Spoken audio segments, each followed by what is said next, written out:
இஸ்ரோவின் அடுத்த கட்ட சாதனையை பார்க்கின்றோம். விண்வெளியில் துளிர்விட்டிருக்கிறது. இந்திய விண்வெளி ஆராய்ச்சி மையம் அனுப்பியிருக்கக்கூடிய விதையிலிருந்து இந்த துளிர்விட்ட இந்த காட்சிகளை பார்த்து கொண்டிருக்கின்றோம். கூடுதலான விவரங்களுடன் செய்தியாளர் அன்வர் புகாரி இணைப்பில். அன்வர் புகாரி, இப்போ இந்த விண்வெளியில் துளிர்விட்டிருப்பது மூலியமாக என்ன இஸ்ரோ தகவல் சொல்லப்பட்டிருக்கு? புதிதாக நமக்கு என்ன அதன் மூலமாக அடுத்த கட்ட நகர்வு எப்படி இருக்கும்னு எதிர்பார்க்கப்படுகிறது? விண்வெளியில் தாவரங்கள் வளர்ப்பது குறித்து இஸ்ரோ விஞ்ஞானிகள் ஆராய்ச்சி வெற்றி அடைந்திருக்கிறது.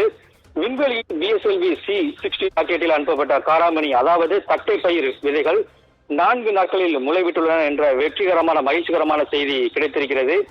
இஸ்ரோவின் பிஎஸ்எல்வி C-60 ராக்கெட் ஆந்திர மாநிலம் சதீஷ் தவான் விண்வெளி ஆய்வு மையத்தின் ஏவுதளத்திலிருந்து கடந்த டிசம்பர் 30ஆம் தேதி இரவு சரியாக 10 மணிக்கு விண்ணில் பாய்ந்தது.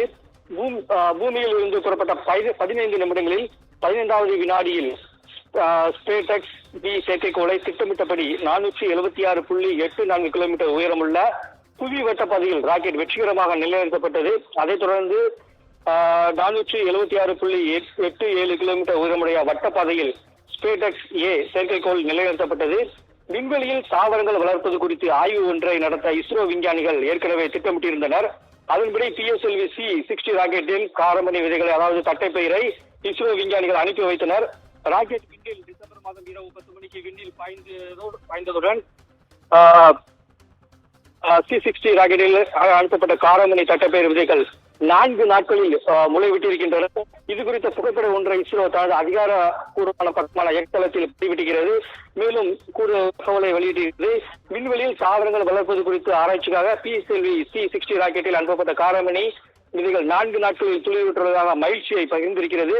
விரைவில் இலை விடும் என்றும் எதிர்பார்க்கப்படுவதாக இஸ்ரோ தெரிவித்திருக்கிறது. இஸ்ரோவின் இந்த முயற்சி மைல்கல் என்றே கூறலாம். கோபாலகிருஷ்ணன், உங்கள் சிறப்பு தகவல்களுக்கு நன்றி அன்வர் புகாரி.